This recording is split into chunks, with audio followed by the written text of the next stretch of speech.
გიორგი კირთაძე კოალიციასრულებებისთვის წევრი ჩაგვერთვება ახლა პირდაპირ ეთერში. რა მოლოდინი აქვს დღევანდელი სხდომის წინ, რამდენად მნიშვნელოვანია ეს გადაწყვეტილება, ვინაიდან მას მალე ეწურება პატიმრობის ვადა და შემდეგ ამის მიხედვით ეს იგულისხმება ეს თქვა საგამოძიებო კომისიაზე მიუსვლელობა, ხოლო ამ გადაწყვეტილების მიხედვით შეიძლება მოკლედ სურათი შეიცვალოს. რა მოლოდინი აქვს გიორგი კირთაძე გვერდება პირდაპირ ეთერში. მოგესალმებით, მადლობა შეერთებლობისთვის. ხო ეს რაღაცა მოლოდინთან დაკავშირებით კითხვა ალბათ რიტორიკულია, რეალურად გადაწყვეტილება იქნება ისეთი, რომელსაც დაწერს ბიძინა ივანიშვილი და არა ისეთი, როგორც ეხლა ბიძინას ჰქონდა, ხო, ცოტა ხნის წინ, როცა ის დაობდა მართლა ობიექტურ სასამართლოში. ამიტომ ნიკამელი არის ადამიანი, რომელიც რა თქმა უნდა არის პოლიტიკური პატიმარი და პოლიტიკური ნიშნით ყავს ის ივანიშვილს დაკავებული, არა მხოლოდ დაკავებული ყავს პოლიტიკური ნიშნით, ამ ბოლო თვეების განმავლობაში მასზე კიდე რამოდენიმე სისხლის სამართლის საქმე აღწევს და ერთ-ერთი მორიგი საქმის განხილვაა დღეს და შესაძლოა რომ იყოს გადაწყვეტილებაც. თუმცა კიდევ ერთხელ ვიმეორებ, მიუხედავად იმისა, რომ ამ გადაწყვეტილებაში შეეძლოა მელია გაამართლონ, კიდე აქ ივანიშვილს ახალი სისხლის სამართლის საქმეები მის წინააღმდეგ აღძრული და ასე რომ მაშინ გამოუშვებს, როცა ის ამას ჩათვლის საჭიროდ და ჩათვლის, რომ მისთვის ეხლა ეს არის მნიშვნელოვანი. რეალურად აქ ვართ ეხლა ყველანი ჩვენ და ეს არ ეხება მხოლოდ ნიკამელიას, ეხება პრაქტიკულად ყველა პოლიტიკურ ლიდერს, პარტიის ხელმძღვანელებს, რომლებიც ივანიშვილს ეხლა ტყვედ ყავს აყვანილი. კი ბატონო, ზოგადად ეს თქვა ტენდენცია წავა თუ არა, მაინც კითხავთ, იმიტომ რომ მხოლოდ მელია არ არის, იქ არის რამდენიმე ლიდერი და წესით მათი პატიმრობის ვადა სრულდება. მაგალითად ჯაფარიძის შემთხვევაში იყო, მას ჰქონდა შესაძლებლობა მიემართა და ერთი თვით ადრე დაესრულებინა პატიმრობა, ეს არ გააკეთა.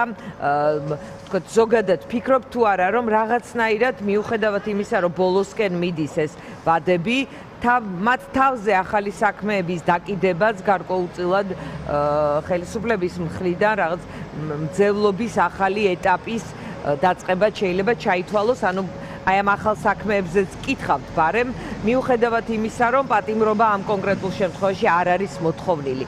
აქედან გამომდინარე კიდევ უფრო საინტერესოა, რაში სჭირდებოდათ ეს ახალი საქმეები. კი, თქვენ სწორად აღნიშნეთ, ივანიშვილს ახალი საქმეები სჭირდებოდა იმისთვის, რომ მძევლობა თუ ტყვეობაში ყოფნა ამ ადამიანების გაახანგრძლივოს იმ ხალხის, ვინც ვისი თავისუფლებაზე ყოფნაც თვითონ ფიქრობს, რომ მისი რეჟიმისთვის არის პრობლემა და ალბათ ამას მართლა სწორადაც ფიქრობს, ნიკამელია, ზურა ჯაფარიძე, არამია სხვა პოლიტიკური ლიდერების თავისუფლებაზე ყოფნა ნიშნავს იმას, რომ საპროტესტო მოძრაობა ივანიშვილის რეჟიმის წინააღმდეგ საერთოდ ახალ ფაზაში იქნებოდა, ხო, გადასული და ბევრად უფრო მწვავე იქნებოდა.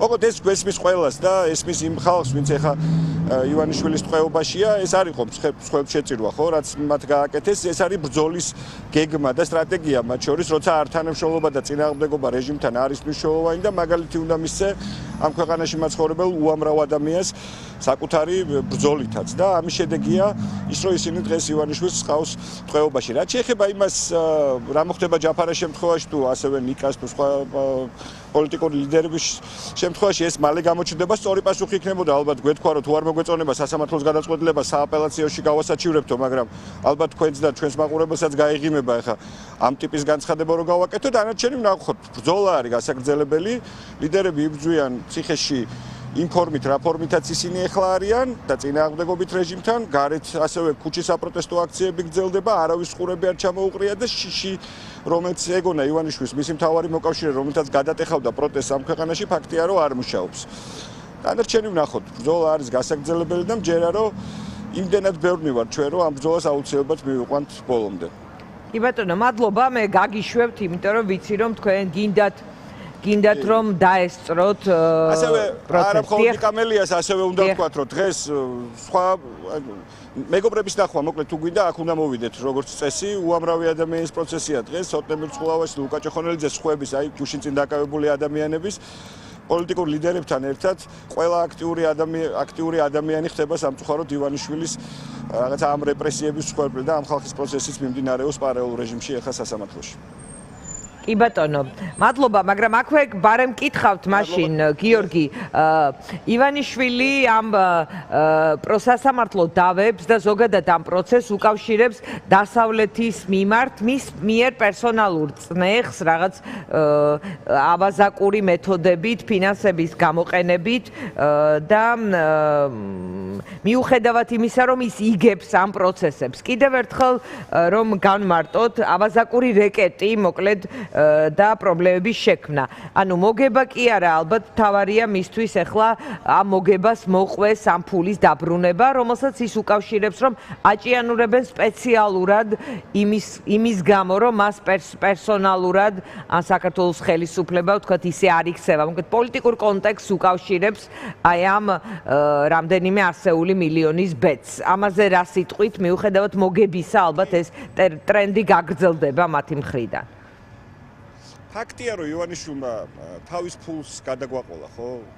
ყველანი ჩვენ გადააყოლა ეს ქვეყანა თავის ფულს და ასევე იმ შეაძლებლობას, რომ თუ მას დიდი ხნით ექნება ძალაუფლება მიტაცებული, კიდევ უფრო მეტი ფული შეიძლება გქონდეს.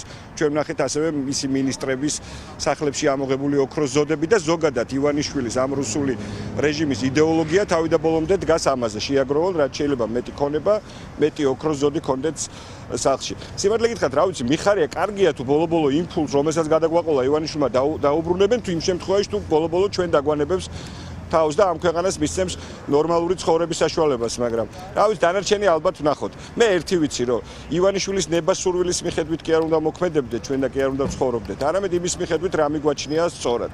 სწორი არის ის, რომ საქართველოს აქვს უნიკალური შანსი გრძელვადიანი პერსპექტივით იცხოვროს კეთილდღეობით და უსაფრთხოდ და ამისთვის უნდა ვიბრძოლოთ ყველა ჩვენთაგან. ამას ჭირდება თავისუფალი დემოკრატიული ქვეყანა, სადაც ადამიანები კი არ გარბიან, არამედ უკან ბრუნდებიან და სადაც მეგობარს მეგობარი ქვია და მტერს მტერი. ამიტომ ამისთვის ბრძოლა გაგრძელდება ივანიშვილის სურვილებისა თუ არ ვიცი ოცნებების მიუხედავად, მჯერა რომ ჩვენ ამ გამარჯვებას ბოლომდე მივიყვანთ. კი ბატონო, მადლობა.